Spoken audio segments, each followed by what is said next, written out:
How's it going, Daniel?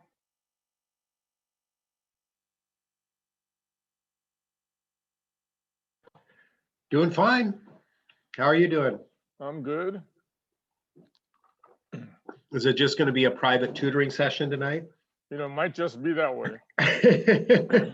Stacy's running a little late, and obviously you're the first one on, so you get brownie points. Yeah. How's everything going? Good. It's good. I got my vaccine tonight. Oh, Right in the left arm here.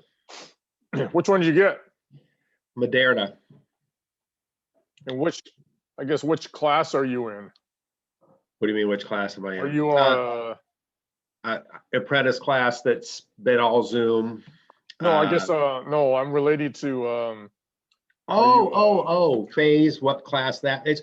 Well, so I think it's 65 and older, isn't it, right now? In most of the states.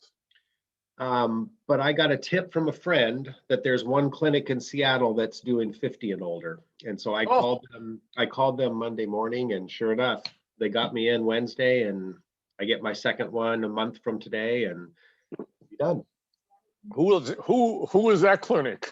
It is in the International District, Seattle Indian Health Center, Health Board. You can call them. They're right on like 12th and Jackson or so.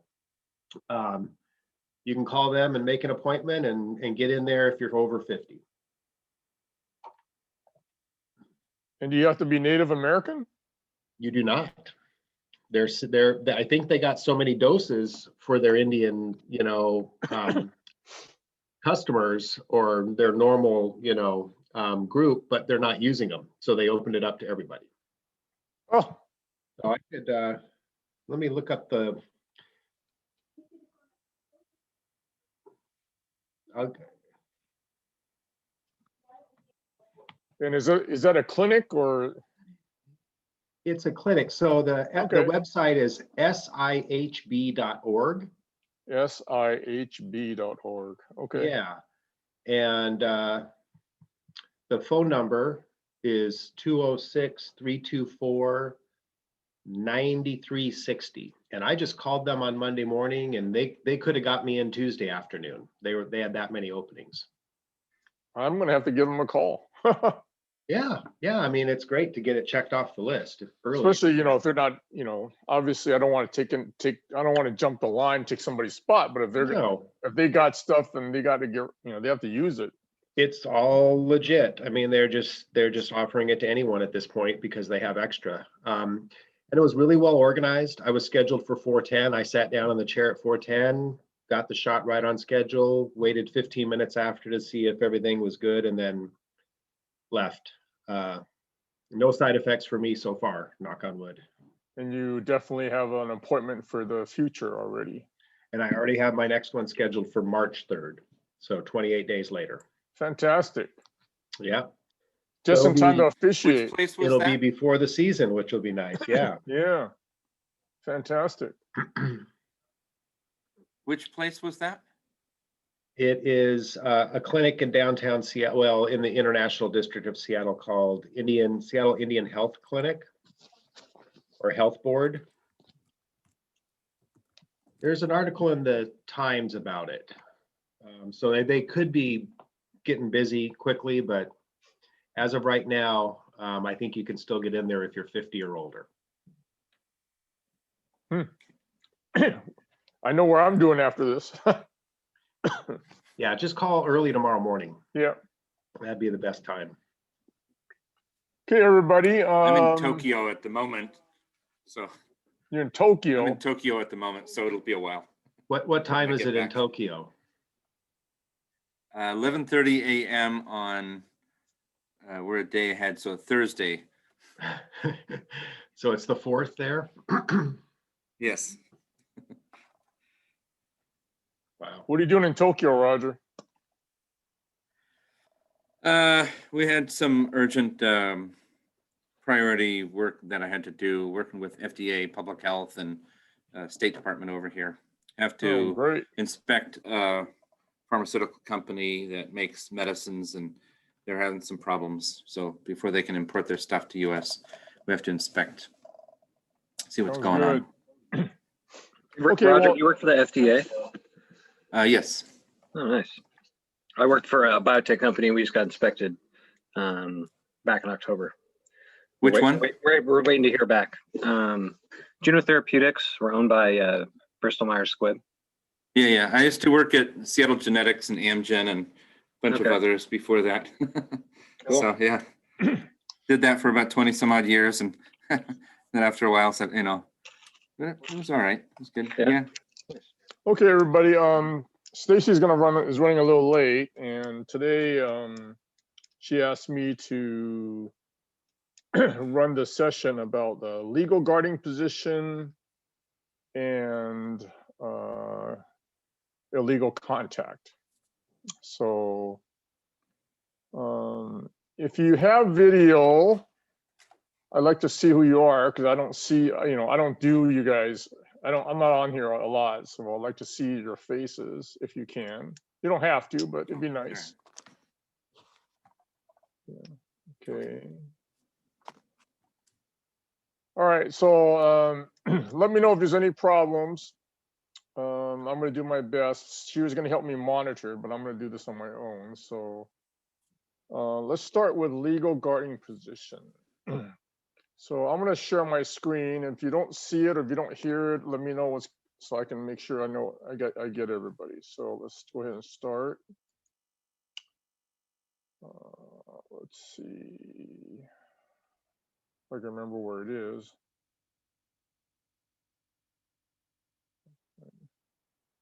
Here we go.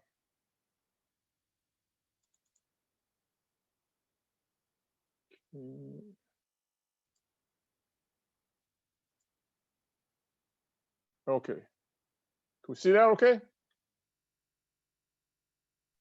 Yeah, looks good. Okay.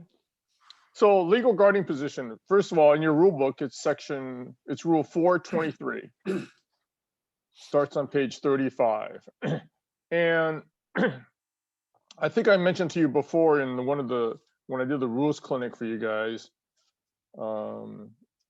section 4 is probably the most important rule you guys are going to ever need, because every definition is in there, so you have to understand it. So 423 is about guarding position. All right. So section 23. So just some quick, I'm going to pick out some highlights from the rule book. You can read it on your own, but basically closely guarded is 6 feet or less. So unless you're within 6 feet, you are not considered closely guarded. So it's a pretty easy definition.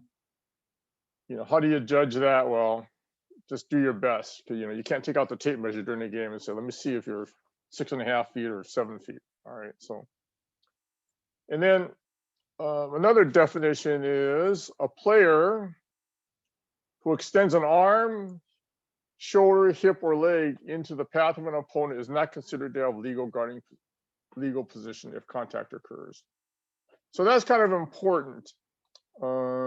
Basically, legal guarding position is a player, you kind of have to stay within the frame of your body, within your shoulders, your feet to your shoulders. You can't stick an arm out, you can't stick a knee out, that type of thing. So as we talk about this, it'll become a little more clear. Okay, so just kind of remember that.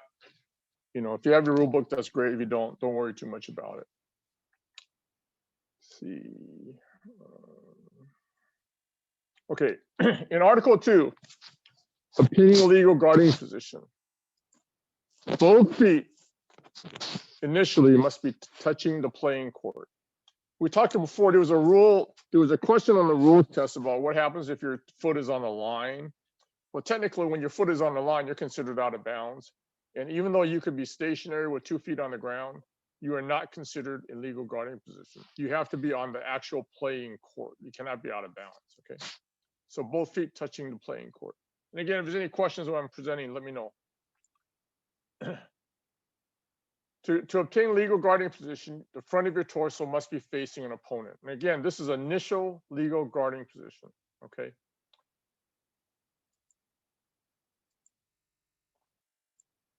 to maintain your legal guarding position, Article 3, you must have one or both feet on a playing court or in the air.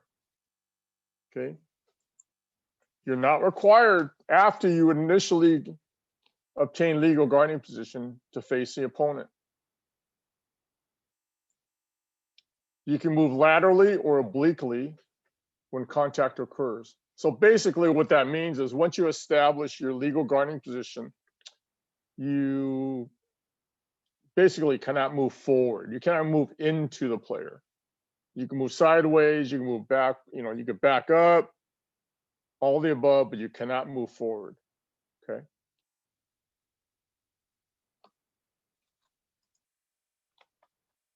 You can also jump. You can raise your hands within your vertical plane, meaning basically you can be straight up and down. You can't stick your hands forward like this. If you can see me in the video, you can't put your hands forward. You always see this, you always see the fouls when the guy's got his hands up like this and he gets called because his hands were out in front. Then the minute the official blows the whistle, he goes, wait a minute, my hands are up. No, they weren't. They were like this. When I blew the whistle, then you brought your hands up, all right? So you will see that all the time. So just remember, they have to have the hands up within the vertical plane. If you're like this and there's contact, that's gonna be a foul, all right? Don't let them do this to you. Say, okay, you're fine right now, but when you hit them, you were like this. Oops, excuse me, back up. Raise your hands. You can turn or duck to absorb contact. So basically, once you establish a legal guarding position, you have 2 feet on the floor, you're facing the opponent. Now you're playing defense and you get a drive coming at you. You do not have to just sit there and take it full bore. You can turn, you can protect yourself, whatever you need to do. Okay, you do not have to just stand there and just take it in the face. That is not necessary. All right, you can duck. Coaches will say, well, he turned. Well, coach, he's allowed to turn to protect himself. He had legal guarding position, he maintained it, then he was trying to protect himself. So that's okay. All right.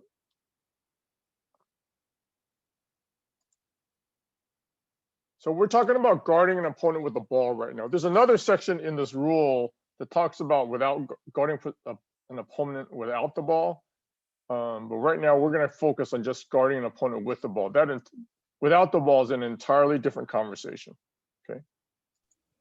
Hey, Kevin, could I ask you a question here? Sure. Back on the previous slide, I think the second bullet talked about you don't have to face your opponent. That's to maintain. You have to face them to obtain legal guarding position. But you can maintain if you're not facing your opponent. Yes. So what does that look like in action? Is that just to me, I have never quite understood that one. Because I'm not, how do you maintain if you're not looking at them? But technically, you could be moving to guard them, and you don't necessarily have to be looking at them because maybe you're looking off to see if there's a screen coming, that type of thing. You're guarding the position, you're moving with them, you're taking this quick glance like this, to see to see if a screen's coming, something like that. When you take the hit, you could be like this, tucked in. You don't necessarily have to be facing them, but you kind of have to know where they are because if you can't see them, they could be gone. They could have dribbled around you and you would never know, right? So it's really a weird one in that sense. But basically, you don't have to be full front face on the person the whole time. All right, you can be doing this. You can duck. I think that's what they're trying to get at. Okay, I've never seen this where somebody actually questioned me about that. Never. Kevin, can Yeah. I jump in real quick? Sure. I think the difference is to establish you have to be torso facing. Right. And, if they start, dribbling off in a diagonal and you kind of have like shoulder facing and not torso facing, it's okay as long as you establish torso facing. So I think Okay. that's really kind of what it's about. But, then it comes down to who initiates the contact. All right. I don't know if that answers your question, Chris, but no, that makes good to sense. me. I can picture like a third grade team, right? Where kids turn backwards and like they're guarding someone turned around from their back. Would that constitute, just out of curiosity, would that be a legal guarding position? Well, So there's I'm nothing- guarding you yeah, and I'm facing yeah. you. I get turned around and now my back is to you with my head turned kind of to you and I'm kind of shadowing you. Is that legal guarding position? Well, I think if he's still guarding him, I guess it would be. I mean, Yeah. I see what you're saying, and you kind of have to use your judgment depending on the level of game you're doing. I've done many of those games, and yeah, where it comes into where you have to make your decision is obviously if there's contact, so that's where you have to be careful. So Thank you. see, guarding phone with the ball. So there's no time and distance is required to obtain initial legal guarding position. All right, this is again guarding a person with the ball. All right, and if the opponent with the ball is airborne, the guard shall obtain legal guarding position before the opponent left the floor. So where this is important is when you see a drive, especially when you see the guards driving into the paint and they leave the floor to try to dunk or maybe dish off. For you to have legal guarding position, you would have had to be there before he leaves the ground, all right, before he's airborne.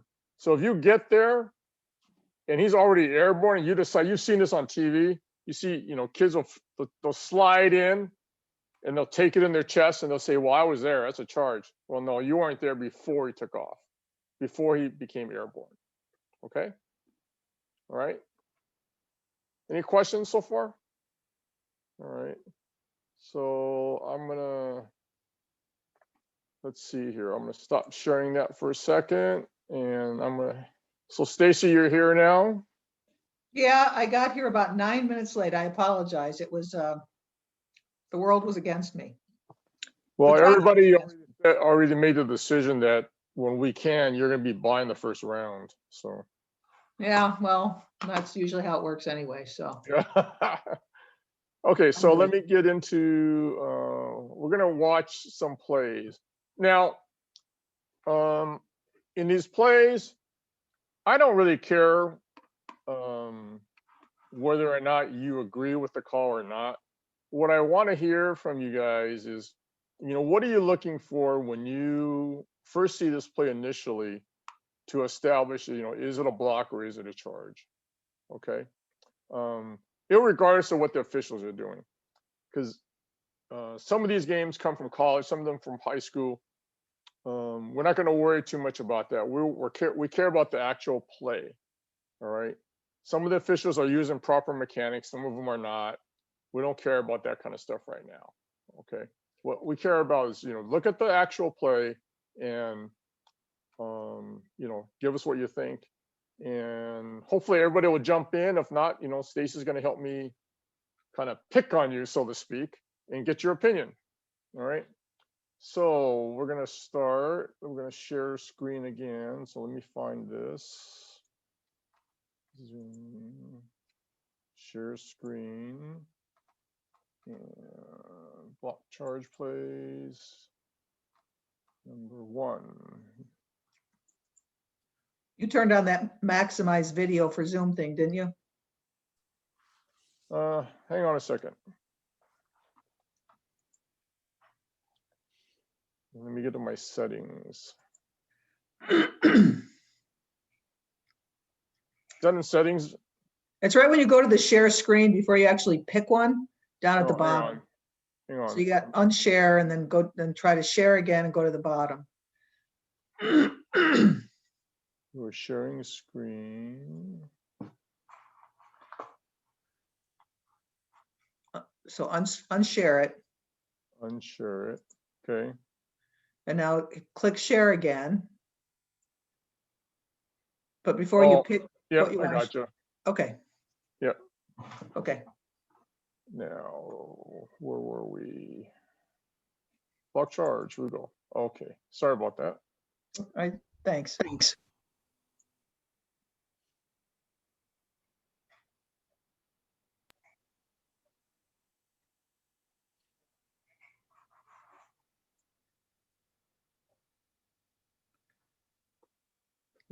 We're gonna watch it in slow-mo and then I'll stop it. Are you trying to run it? Is it running right now? No, You're not seeing it? no. I Okay, just see the window with all the little plays listed. you are sharing screen.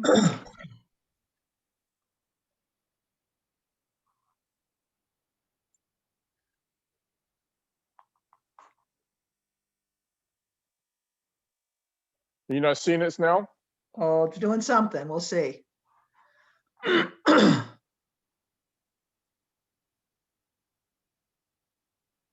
No, it's all gray, but I don't see any play. Hmm.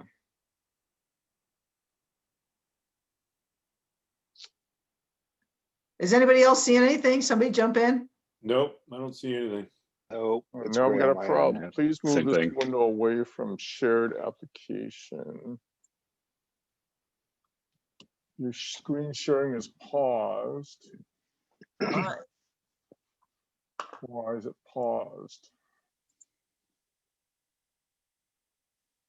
I've never seen that message before.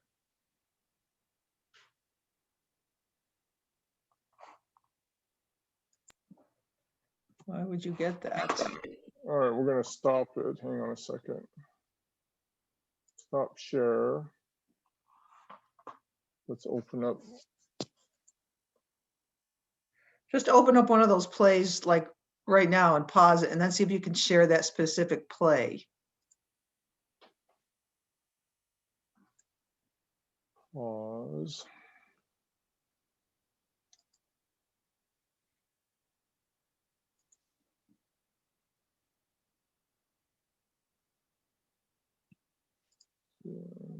Share screen.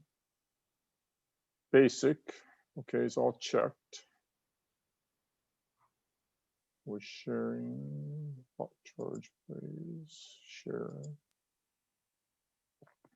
Okay, I see all the little plays again. Okay.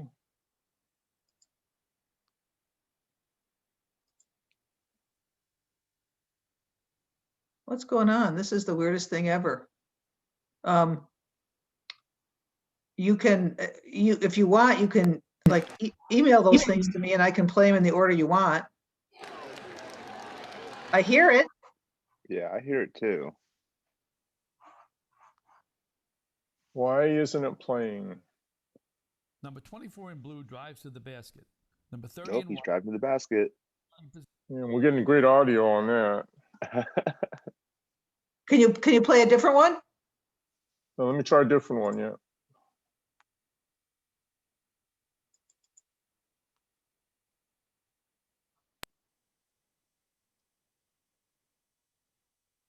It's playing now.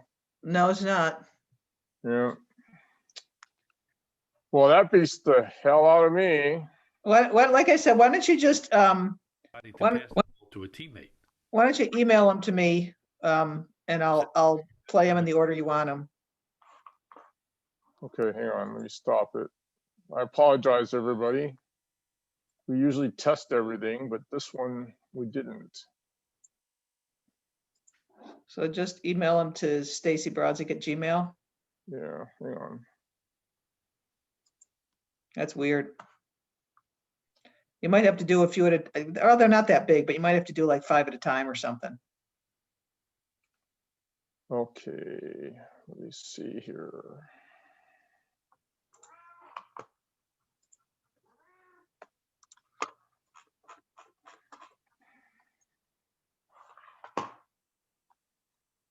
Stacy, I'm on my other laptop. What is your email again? stacybrodzik@gmail.com.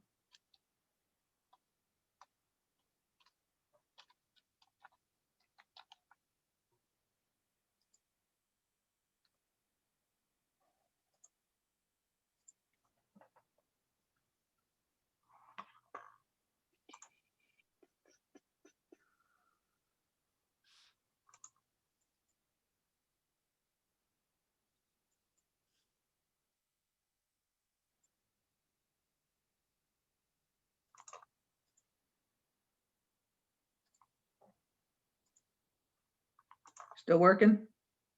Yep.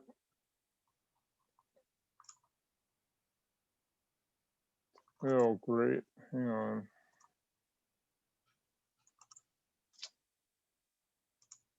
They're saying the plows are too big. Well, how many are you sending? I try to send 4 of them. Well, just send me the first one, and then you can send the other ones.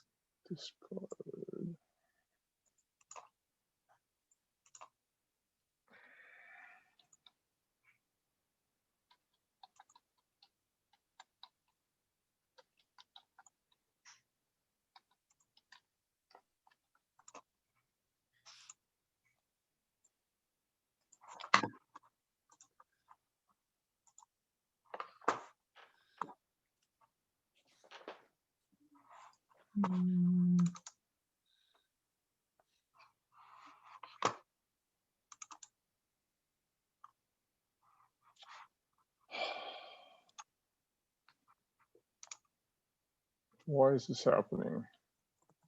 It doesn't even want, it won't even let me send that one. All right. Okay. You know, this is coming off your drive. So Can you tell me which plays they are? it's play 11. Off of where? Off of my You Make the Call drive or what?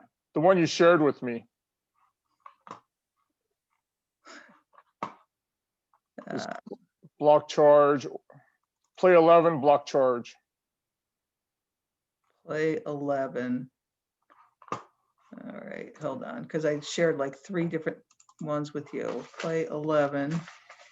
There we go. Let's see if this is.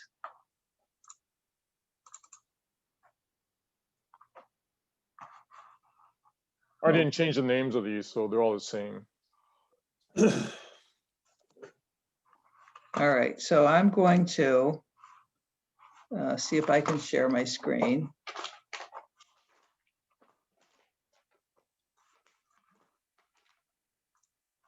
All right, share screen. Optimize.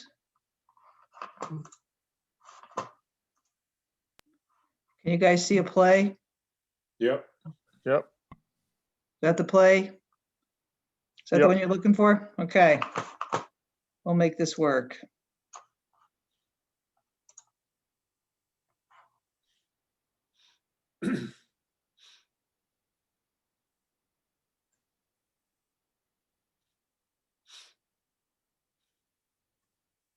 Anybody want to talk about this play? What they see, what they think? Has there been established legal guarding position? Because if somebody doesn't jump in, I'm gonna pick somebody. I will tell you that in some of these videos, the official got it wrong.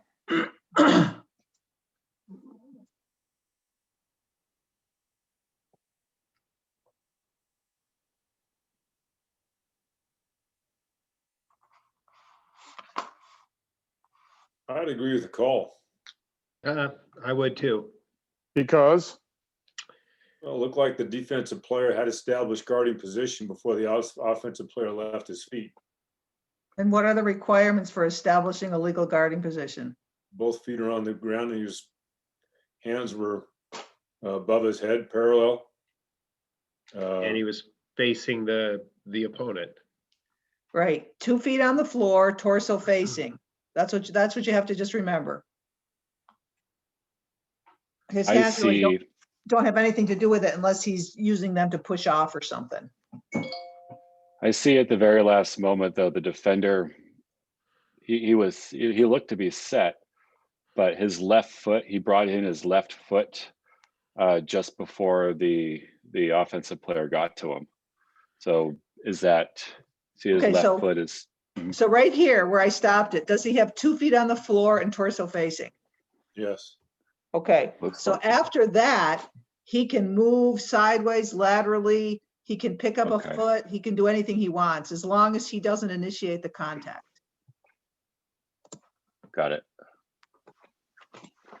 Okay, he wasn't moving forward, right? So he's legal. He can do all the things that Stacy just mentioned. That's true. Right. I couldn't tell if that foot was set on the floor yet or No, not. that's fine. Yeah. From that angle. Yeah. Yep.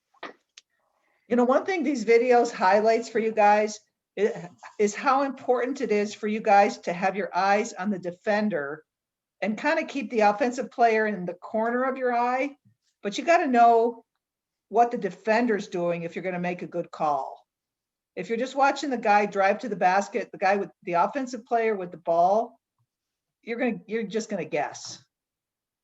So it's really important that you have like 70% of your vision on the defender and 30% ish. You know, it's hard to divide, but I think you understand what I'm trying to say.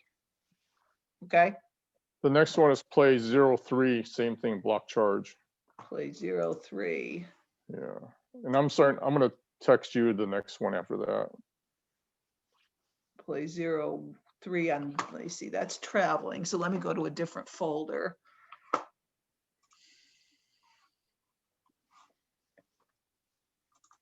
In that last video, it showed the offensive player, the video paused and highlighted his foot being off the ground. What was the point of highlighting that? He was, I would imagine he was saying that since he'd already established it doesn't matter. Okay, thank you. So play 0-3 there is traveling. This is block charge. BHD contact. So it better be this last folder. Hey, Kevin, There we while go. we're waiting for that, or maybe Play 3. Go ahead and ask. I'll ask later. It's No, not, go ahead. it doesn't matter. I was just curious if you guys feel like charges are getting called a lot more than they used to. As a basketball, fan watching it on TV, watching the games in person, it seems like there's a lot more charges than there used to be. Do you think they're? I don't think so, that personally. Okay. Do you think they're the wrong calls? I just think it's tending more towards they're calling a lot more than they did in the past. I think they're just, there's 50-50 calls. There's a lot of 50-50 calls. You guys would have to agree on that. There's a lot of them that are clear, but there's a lot of them that are 50-50, and it seems like they all go to the defense these days. Are you, when you make that comment, are you watching college basketball? Yeah, college and pro. Okay. Yeah, I mean, not necessarily in high school, but in college particularly, it seems like so many of them go that way now. And they're not even when the player is shooting. It's when they're driving, 15, 20 feet away from the basket, you see it more now. And let me ask you this question. Did you play basketball yourself? Yeah, but I'm old, and it just seems like in the 80s, 90s, there weren't as many of those. It tended to go more against the defense back then. Well, the game of basketball in high school and college has changed a little bit in the sense that they want more fouls to be called. Back in the day when I played, I mean, you if you didn't see blood, there was no foul. Yeah. And so these days, especially in high school and in college, you're seeing whenever there's, illegal contact, you're going to get it. There's more foul. There are definitely more fouls being called. And when the emphasis came through in high school, I can't remember how many years ago it was. I mean, I remember my first 4 or 5 games, we were calling 50, 60 fouls a game until players adjusted to how the National Federation wanted the rules to be applied, because they felt the game was getting too physical and that we're allowing too much to go when there was contact, and they want it called. So there has been a movement toward that, but it's more about applying the rules as they're written and trying to take some of the physicality away of it, because it was getting to be too physical, where again, I'm comparing it, I'm aging myself back in the day, but before, like you said, no blood, no foul. Now you go in there, and we're not talking touch fouls, because basketball is a contact sport. But if it's illegal contact, they want it called, and that's what you're probably seeing right now. I don't know, Stacy, you can comment. Yeah, I think another thing, that perception. It may be that's not my perception, but I've been reffing for so long that maybe it was gradual enough I didn't notice. But I do think like from when I played to now, there's so much more video analysis done, right? So referees are looking at plays in slow motion, and they're really getting good at figuring out, okay, legal guarding position, not legal guarding position. So I think we've gotten to be better at making better calls. Right. And I think back in the day, if there was a collision, I would say 90% of the time was put on the defense because it looked ugly. Yeah. Instead of really understanding and applying the rules as they're written. So I think that video component has a lot to do with maybe the thing that you're seeing. That makes a lot of sense. That makes a lot of sense, because I agree, when you watch it in real speed, you know, from the stands or on TV, it does look ugly, and it does look like defense got there late, but oftentimes they do have a good position, and it is the right call. So Yeah, and the definition too, it used, when I played, unless a defender was standing in concrete, it was going to be called a defensive foul. right. So the rules have changed a little bit too, because as you can see by Kevin's presentation, you can be moving when contact happens, as long as you established and you didn't cause the contact and you didn't go into the contact. So rules have changed a little. Video has helped us get to be better, I hope. And so, yeah, maybe that's a valid perception. All right, thanks. Oh, yeah. Okay, Kev, you want me to play this one? Yeah. Is this a player control foul?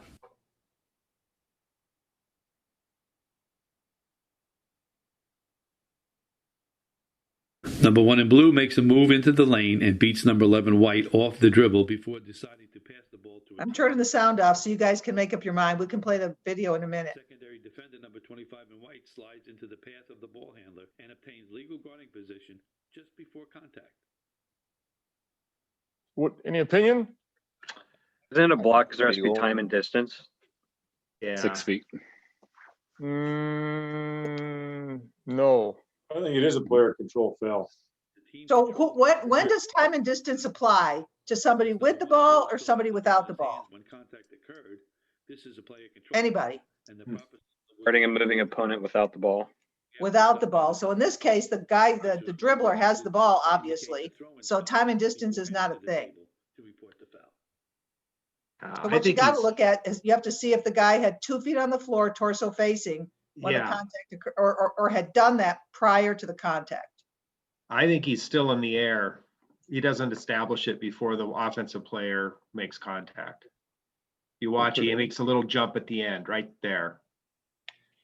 But time and distance. So you're saying that he was in the air? He hasn't established the second defender, number 25, is in the air right there, hits the ground. I don't know if that's enough time for the offensive player to be able to make a change. You're missing the time and distance thing. On a player with the ball, you don't have to give them anything but like a slice of paper between the two of you, and that's enough. Okay. Okay? You don't have to give them time. So you see these calls happen a lot on like a long pass down the floor. So the player who's catching it is looking behind to catch it. And as long as a defender is standing there and gives him a chance to land, as soon as he lands, they could be an inch apart. The offensive player plows over the defender and it's a charge. So you don't have to give, the defender in this case doesn't have to give the ball handler any time and distance. He just has to get there prior to the contact. Does that make sense? 25 in white slides into the path of the ball handler. Does somebody disagree? Before It contact. looks like he got there in time. This is a player control foul and an excellent. Let's hear a voice that we haven't heard. Who else is on this call? Rowan, are you on this call? The I am, yes. Okay, so what do you think? displays the team control foul. It kind of cut out for me for a second, so let me look at it again. I don't know, my Wi-Fi's been weird today. Okay. Let's see. Would the guy with the ball be considered like not in control? Like Say that he's again. made that jump, like he's made that little hop, right? And in midair, it looks like he's kind of recognizing that the defender is moving up. Uh-huh. So he's kind of like trying to bail out Who was trying to bail out? Blue. He's trying, it looks like, I think what you're saying is he realizes he's gonna charge into the guy, so he gets rid of the Yeah. ball. But that doesn't Yeah. mean he doesn't charge into him. Well, no. Number 25 in white slides So into I'm saying like in this instance, so I'm agreeing with the fact that white is in legal guarding position and this is Uh-huh. going to be a charge. But I'm saying that like let's say he's not, right? And his feet are moving, but the player, the blue, also seems like he's out of control. So in that instance, how would you go about that? Blue still had the ball in his hands when contact occurred.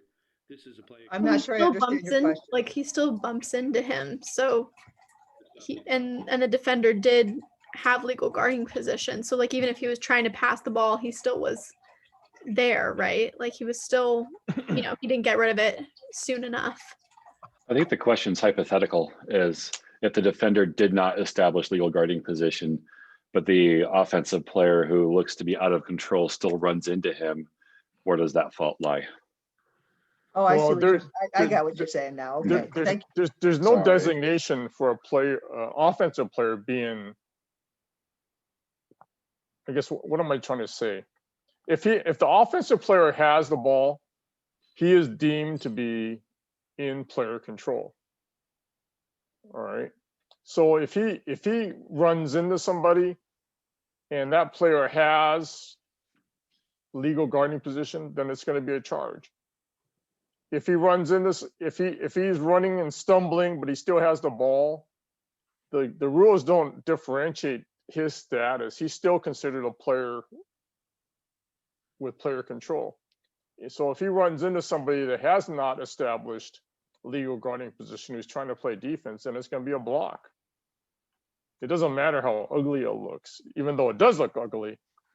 You know, I hope that answers your question. But Yeah, that's perfect. yeah, once he has a ball, his status, the offensive player status is the same. He is a player in player control with the ball. Yeah. So I'm gonna turn the sound off. This is a You can player listen. control foul. Yeah, the focus should be on the defender all the time. Number 1 in blue makes a move into the lane and beats number 11 white off the dribble before deciding to pass the ball to a teammate. Secondary defender number 25 in white slides into the path of the ball handler and obtains legal guarding position just before contact. This is a player control foul and an excellent ruling by the official.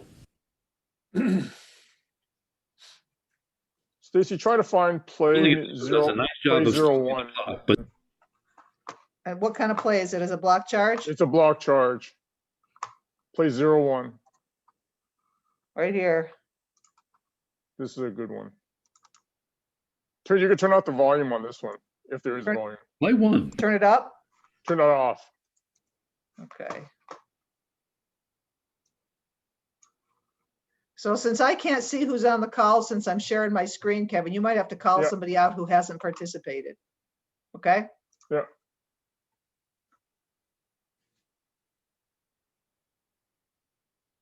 Oh, yeah, that's a good one. We'll see it again. Isn't it a block because his legs are outside of his frame? I don't know. Somebody else want to jump in? Block for that reason. And he's sliding his right foot a little bit to me while the player's in the air. So it looks like a block to me. He's kind of at an angle too. He's not really lined up, like his torso isn't lined up. So right here, does he have legal guarding position? I mean, both feet are on the floor. His leg was extended. Okay. Anybody else? Somebody? Let's see, who do we got here? Roger, what do you think? Well, I think it's close, but I didn't think that he had legal guarding position. It seemed like he was still in the process of establishing it. And his legs were wider than shoulder width, and then he almost kind of I don't know if he's really leaning into him per se, but Well, first of all, if you look, this is It where didn't- Stacy stopped it, right? Just before she stopped it. yeah, The player had both feet on the floor, right? And he's facing them, but looked like it. Yeah, the question is, excuse me, are his legs extended out because he's so wide? Yeah, I think his leg and hip are extended out. Okay. because at one point his legs were a little wider, and then he pulls them in, sort of. Right. But, Just before this, his legs were pretty wide. I think because his legs are extended and he's moving his hip, he initiated the contact. Yeah, and see right there, he also moved he kind of had a See little right bit of here? a hip You see how movement. this You know, is? it's like he's shifting his weight down low, and then to the right, and then he kind of shifts his weight a little bit. Well, he can But, do that. That's okay. But Yeah. what's not okay is if you just saw the highlight, his feet are so wide, it's not within his frame. Yeah. Right? Right. Because he's extending out his leg Difficult into the play. path.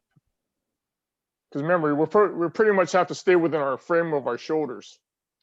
So in this case, he was so wide. I mean, you could tell he was really wide because in the video they highlighted that. Okay, I got the Play one. sound on now. You can listen to what A this guy difficult play. has to say.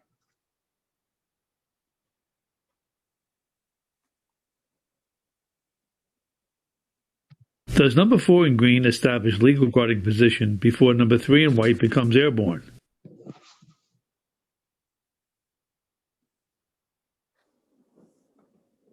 If he does, then it is a player control foul. If not, then it is a blocking foul. You make the ruling. It is imperative that officials use proper preliminary signals at the spot of the foul. The official on this play properly uses the stop clock signal by raising his arm with a clenched fist. However, using fists into the hips to signal a blocking foul is not the correct signal. The proper signal is placing the hands simultaneously on the hips.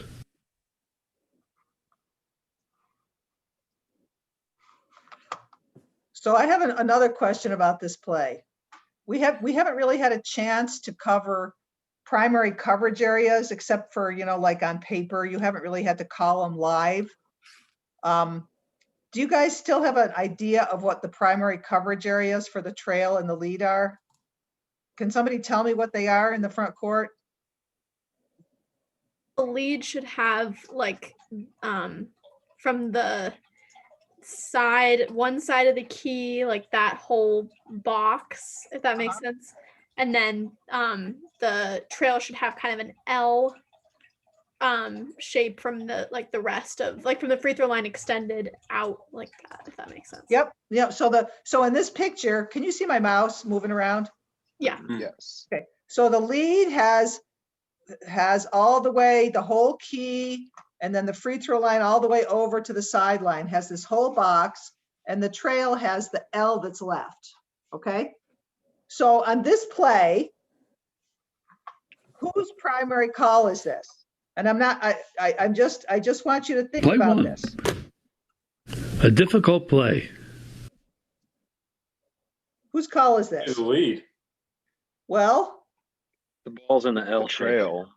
the ball's coming from the trail, and the person who calls these fouls is the ball from whose area it comes from on a primary defender.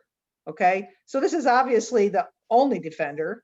Okay, and since the drive is coming from the trail's coverage area, it should be the trail's.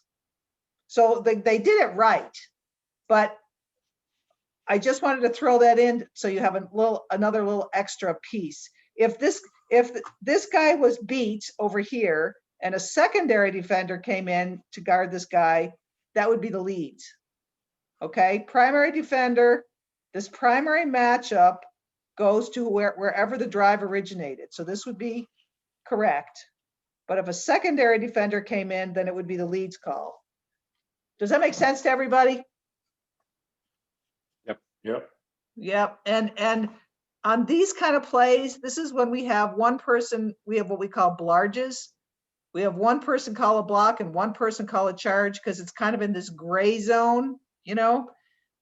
It's really important, even if you have two whistles, that you don't signal you just put your fist up, but you don't signal the foul. You don't signal a block or a charge until you know your partner's not going to call something.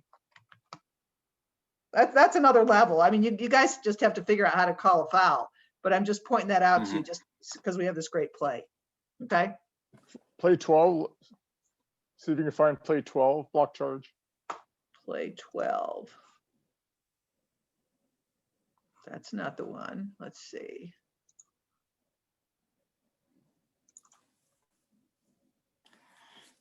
Play 12. All right.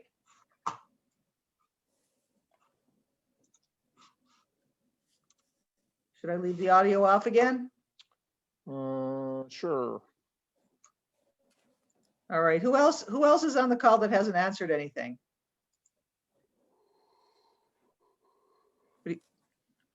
Tyree? Let's put Tyree on the spot. Okay. Yeah, I answered the last one. I'll do it though. I'll answer this Oh, one. okay.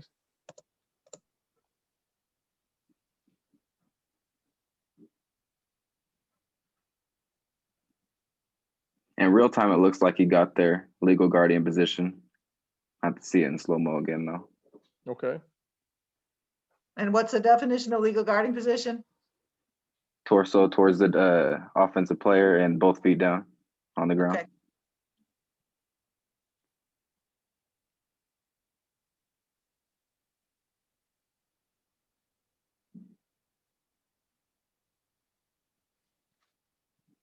Yeah, it looks like he obtained legal guardian position right before the offensive player got in the air. Okay. It's real close though. That's good. That's key. Before the player got in the air. Yeah, I'm glad you mentioned that. It's bang bang. So let me ask you this. Was the defender a primary defender or a secondary defender? It's a secondary defender. Good. Good for picking that up. Does Right. everybody understand why he's a secondary defender? Or if you don't understand, who's the primary and who's the secondary? Primary, boom, gets beat. Secondary, boom. Okay, so if the trail had been on that initial drive, once the primary defender got beat, then it becomes the lead's call, just like it did here. Okay, I'm going to turn the noise on. I'm going to turn the volume on. Stacy, the next one is play 13, and you definitely want to turn the volume off on that one. Okay.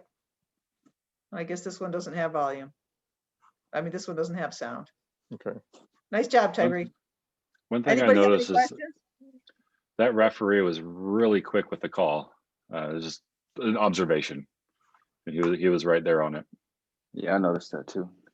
You think he was too quick? I don't know. I don't know if he needed to be slower, right? Because your comment earlier is making sure you're not going to call something different than your partner. And it was really fast. He saw it right away and very definitive with it. What did he not do when he called the foul?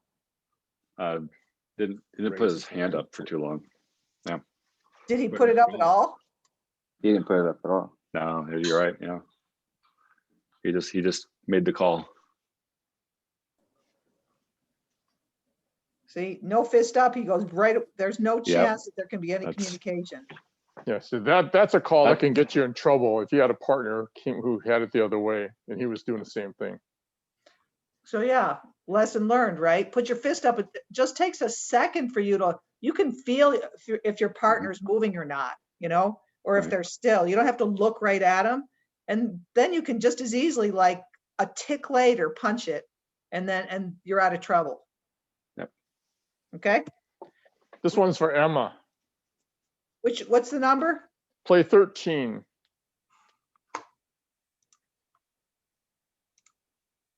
Come on. You're on the clock, Emma. Okay. All right, let me turn this down. Yeah, we don't want volume on this one. So you got to let us know if the defender established legal guarding position and so forth. So here we go.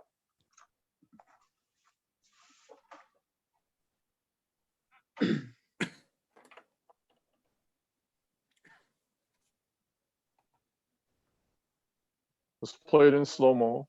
It's coming.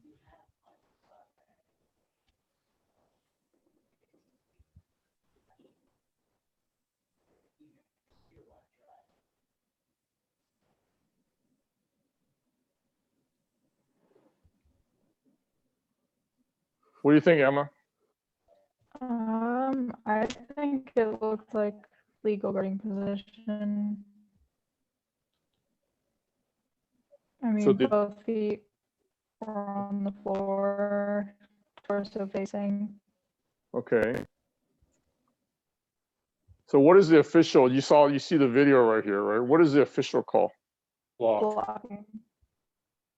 He's calling a block.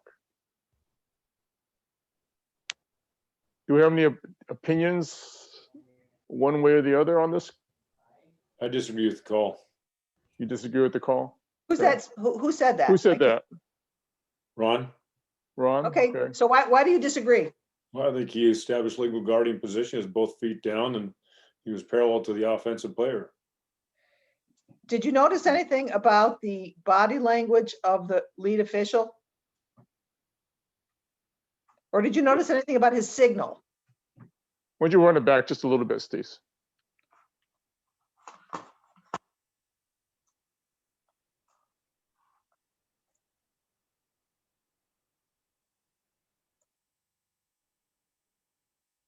Even if the call was correct, which I don't think we agree that it was, did he do his He didn't put up signal? his fist. He didn't put up his fist, right? And then what else did he do? He kind of hit his arms. He used his fists on his hips, which is incorrect because you're supposed to have an open hand on your fist. And then he kind of did it again. To me, it made him look a little uncertain. I don't know if you felt that. That's what I was trying to get out of you guys. He So almost let was me, surprised. yeah. So we're gonna play it back a little bit and we're gonna turn the volume on. What they don't tell you, what the commentator is gonna tell you is that you can't see it on the screen, but the center official This had guy right here. had a player control foul. But because the lead came out, signaled, block, obviously the center just dropped, or what, we can't tell what he did, but again, the center official had a different call on this play. And I would agree with everybody here that this should have been a player control foul.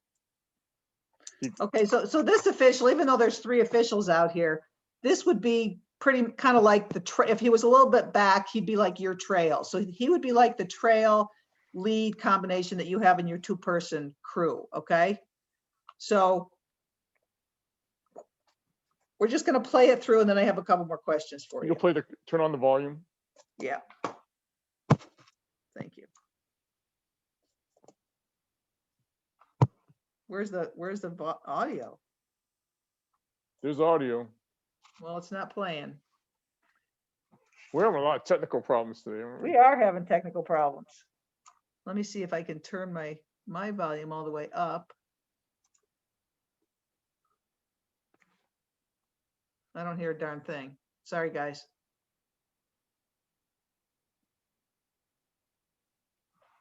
Well, why don't you just go ahead and point out what you were pointing out.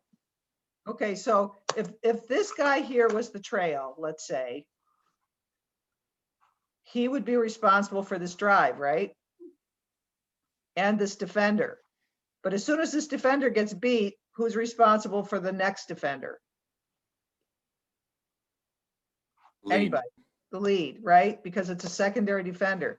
So if I was the lead, I'd be looking first at this guy because he's closest, but be aware of this guy, okay?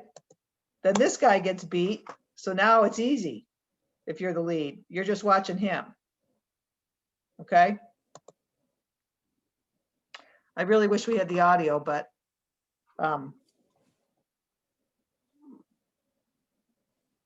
so the right guy called it, but he was probably looking at the wrong thing. That's the only reason you make this call incorrectly, because it seems pretty evident to me. My suspicion is he might have been ball watching. Yeah, The referee seemed really deep. I don't know if he was out of position, but he seemed really deep behind the end line there when he was coming. I don't know if that's good position or not. Well, in a two-person crew, the lead is deeper off the end line than in a three-person crew. So he's not that, his position is fine. Okay. Okay. If you're watching a lot of college ball and pro ball, they're up closer, but for a two-person crew, being kind of at the back of the letters here is about right here. Okay. Okay. In addition to it looking, like you said, the lead looked uncertain, the center one came out to the court as if to confer, but the lead just kept on walking past. And for people who would be watching from the stands, it would look like they're not really working as a team. Kevin, you want to address that? It might look that way. Why the center might not have? Because he continues to walk and the other one comes out and they don't really, this one just keeps walking past. I don't know if that's normal, but. Well, what I can tell you this, I can tell you what the center's doing. he might, according to the commentary, he had his hand up, to stop the clock. But when you have a lead that comes out the way he did and started selling it the way he did, if I'm the trail in your case in a two-person game, I'm going to be dropping my arm because there's no room at this point to have any have a quick conference, because by him preliminary signaling that it was a block, everybody's looking at him right now. If I go up to him and say, you know what, I got my arm up, I think you got it wrong, or I think I got it the other way, so to speak, it's going to really look bad. So it's because the lead stepped out onto the court. He was still signaling, as you saw. He was walking and still signaling at the same time. He didn't come out with his arm up, seeing his partner with his arm up, and they got to come together real quick. What do you got? What do you got? It's a charge, it's a block, make a decision, and we go. So that's why he didn't do it. It's kind of like, you come out like that, I'm going to probably tell you, you could be wrong, but you're going to have to own it, because it would really look bad right now, if he came into him and say, I think you got, well, let's change your call. So he's doing he's trying to be a good partner and just supporting it. But, I'm sure they're going to have a conversation after the game about this. Great. Okay, so he's trying this guy right here is trying to help the crew credibility, even though it doesn't feel that way, right? Because they can't come out and have an argument, like Kevin said. If one guy's so vocal, then you just got to go with it. Now, what's hard is this person right here is going to have the coach who got screwed in his ear, and you cannot agree with the coach and screw your partner over, even though your partner messed up. Okay, so that's where you just say it was a tough call, he had a good angle. You don't say anything about if the play was right or wrong. You just try to support your partner. What's really good on this play, if you just look at this picture right now as it is, we know that the lead is walking out signaling block. But you notice that in this case the center, but in your case the trail and a two-person, he is heading toward these players on the floor, and his eyes are on the players on the floor. That's good, that's good dead ball officiating, because he's making sure that even though it looks like everybody's happy and they're going to help each other up, he has got his eyes over there making sure that nothing's happening. You see his eyes? You see where his head is pointed? That's excellent dead ball officiating. The call may have been screwed up, but the aftermath is, we're going to continue playing. We're going to do our jobs, even though we got the call wrong, because he's looking at the players on the floor, and I think that's excellent dead ball officiating. So one other point I want to make about this before we go on to the next play. A play like this that's so obviously wrong, you can't match it with a wrong play at the other end just to make people happy. Okay, you just have to suck it up and call things correctly as much as you can. However, if this had been one of those 50-50s, okay, that was like, yeah, you could argue it either way, then you damn well better call the same play the same way at the other end. Does that make sense to you guys? Yeah, you want to be consistent. You want to be consistent, but you can only be consistent like on those 50-50s. If I screw up a play and I'm reffing a game with you and it's so wrong, we can't go down to the other end and call a so wrong play just to make it even. Okay, you just makeup calls. You can't make no makeup calls. But if the plays at both ends are both close and they're both similar, then they both better be blocks or they both better be charges. Okay, and again, you're not going to process all this stuff your first year or two on the floor. I'm just trying to give you a little of the philosophy that one of these days is going to kick in. Okay. I have a question on that, Stacy. Yeah. So let's say somebody makes a call. Let's say let's say I make a call and then I think afterward, wait a minute, I was wrong, but I already signaled. Then I confer with the partner after. Can you change that? Is it really correctable before the plays start, resumed again? I think it depends what kind of call you're talking about. If you call, like this happened to me my first year, I called an over and back, okay?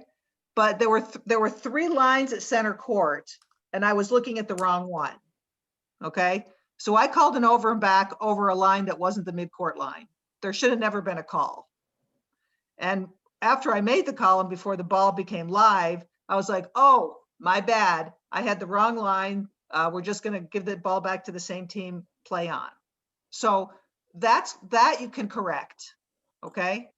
Those kinds of calls. But if you come out and you call a block, it's hard for you to decide, well, I really want to make it a charge because your credibility just goes through the floor. Now, some people, like once you get credibility as an official and you make a call that you decide you don't agree with, maybe you can change it, but you guys are a long way from that. Does that make sense? Shoot, I called the 3 seconds on the defense in my first year. I forgot who was the offense and who was the defense. Felt like a fool, but I fixed it. So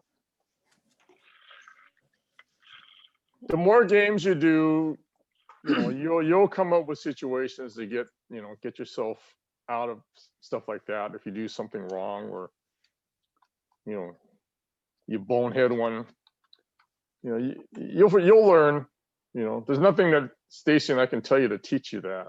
It's just something you learn. Yeah.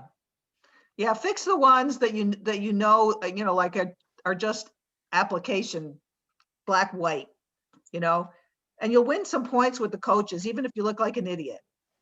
Trust me, you can't do it every call, but you'll win some credibility. Okay. Do you guys have time for another one? I know it's 7:37. Do you want to do one more, Kevin? I can't give you any more unless you just pick something on your own, because the other ones I have were not on that shared drive. All right, well, let's try. I have no idea what this one is, but we're going to do it. Legal guard position right here. And when I haven't any luck sending you emails, I just try to send it to you again and it's not going through. So. Okay, so we're going to try. I have no idea what this play is, but we're going to try it.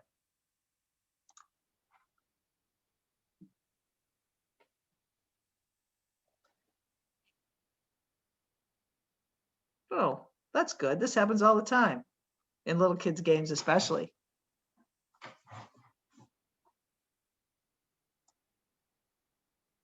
This would probably be the trails call, right? Let's just assume that the trail's over here and the lead's on the side closest to us. So that would be the trails matchup, right? Oh, there is the trail. Now that player gets beat, still in the trails area. Who wants to jump in and say if 40 had legal guarding position or not? Hard to see because there's a player in the way, but still moving. So. Yeah, we're kind of screened by the offensive player.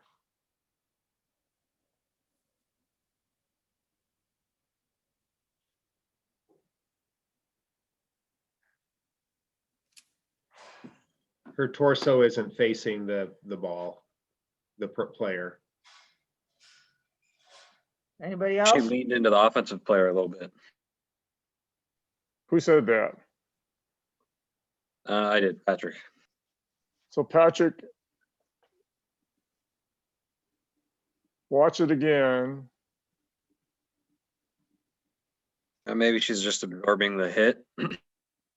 So your initial, from this angle, your initial observation, I would agree with you.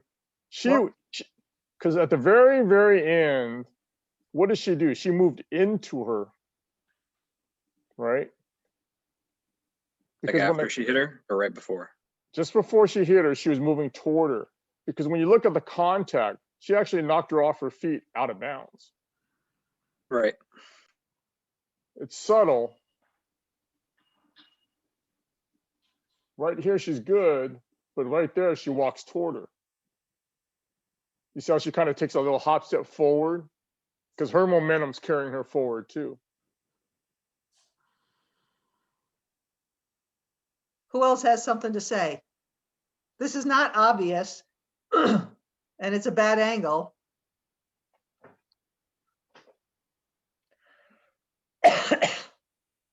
When it's live, it looks like she just runs into her. I don't know. Looks like who runs into who? Like 40 runs into the offensive player. Okay. Yeah, I would tend to agree with you on this just because of what happens after the contact. I think if the offensive player had run into a set or a defender who was in position, then the offensive player would have fallen backwards. I don't think she'd have gone sideways.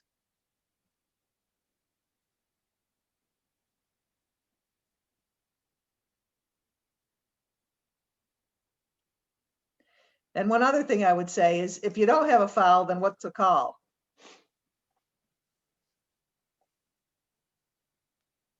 Obviously, we're going to have a foul on this play, but if there's no foul call, what call has to be made? Out of bounds. Out of bounds, or even before she got out of bounds, what'd she do? Traveled. Travel. Traveled. Yeah. It's hard to justify a travel after contact like this. So that means you're probably going to have to. And one more thing. Yeah. The coach steps is a little bit in the way also right in the play, right on the line, and some, steps briefly on court, but he's, I don't know if that's always okay, but it just, with the coach being right there during, very close to the action, a little bit in the way. But is he on the I don't know floor? if that's okay. It looks like he's in his coaching box. He was for a moment, had stepped on floor. He was a little bit over the line on the floor and then stepped back. But anyway.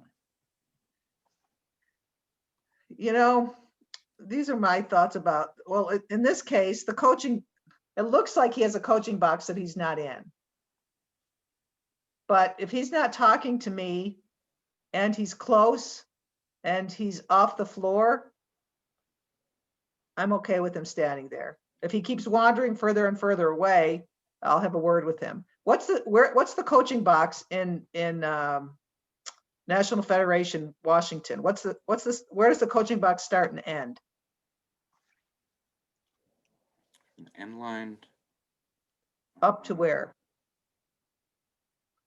What's this line called? 28-foot line. Midline. It's a 28-foot line. So it's 28 feet from the end line to here, and that's why we call it the 28-foot line. Okay. So in Washington State, this whole, all the way down to the end line is the coaching box. Okay. So in Washington State, he's in the coaching box. And if he has one little pinky toe that comes on the floor, you're just asking for trouble by making that an issue. Okay.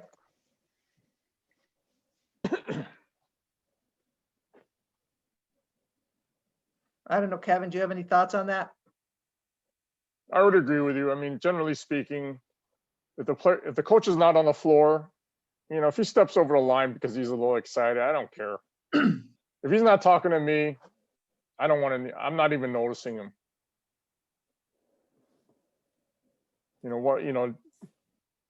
our school assignments will tell you, don't go looking for trouble.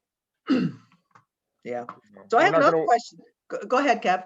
I'm gonna say, I'm not gonna worry about a guy like that. I mean, you know, if he was yelling at me, it'd be a different story. But if he's still coaching and he gets a little excited and he, you know, steps on the floor, I don't really care. I might just tell him, coach, be careful. Sometimes you get in my way.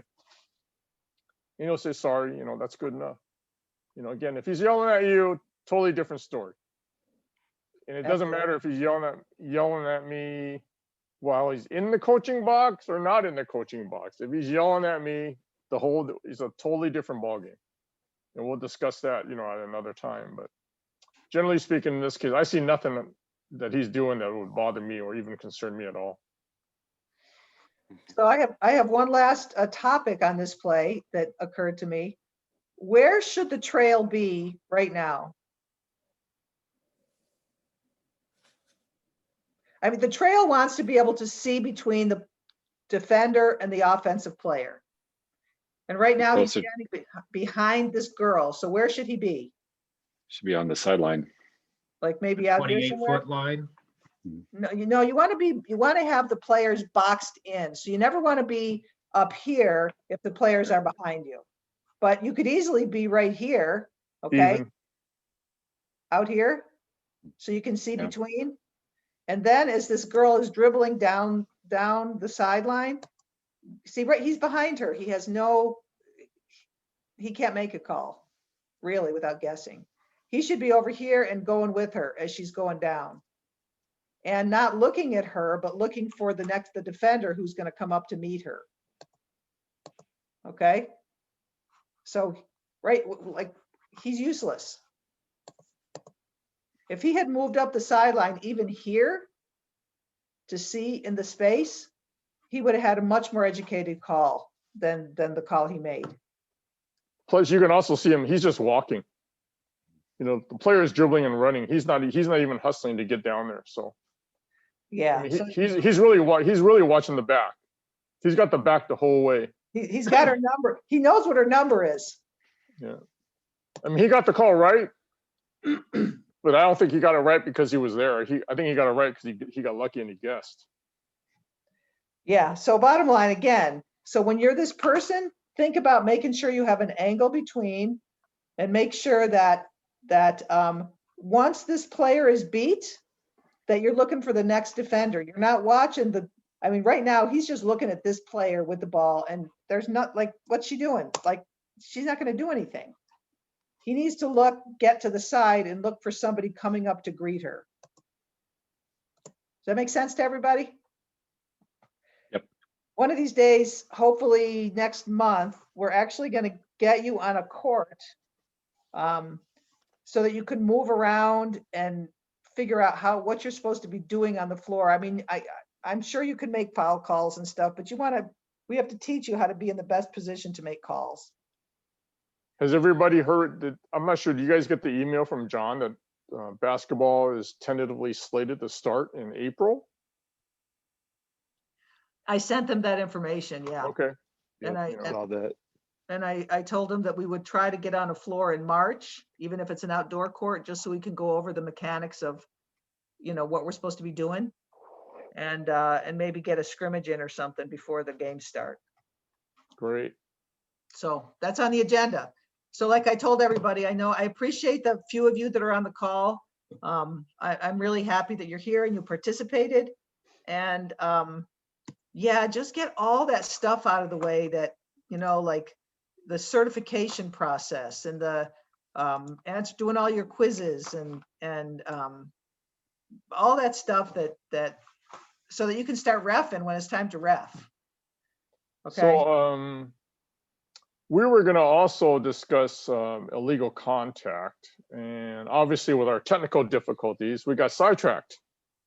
So there's a second half of this presentation that we can do. I'll talk to Stacy and maybe we'll schedule it for the next time or the time after, but it's this part about illegal contact, Stacy. Yeah, no, we were just gonna do both of them, but and as soon as you guys get off this call, Stacy and I are gonna do a little test to find out why it didn't work.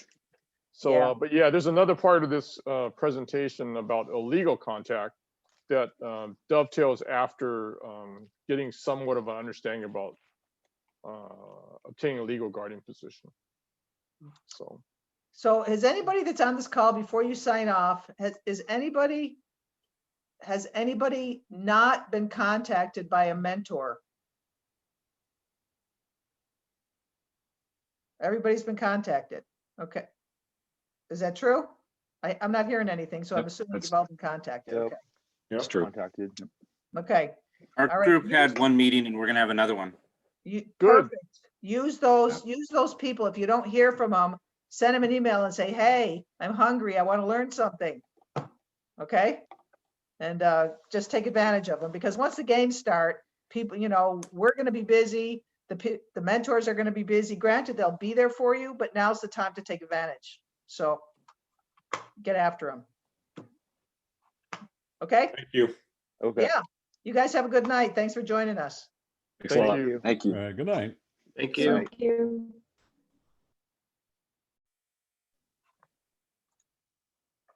Gonna stop recording, Stace. Oh yeah. Stop recording. Where is it? Recording. Oh yeah. You have control. I have control. I think you started the meeting, so you have control.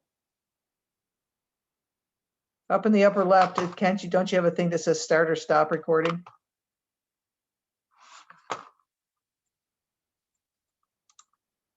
Nope. Please ask the host to give you permission.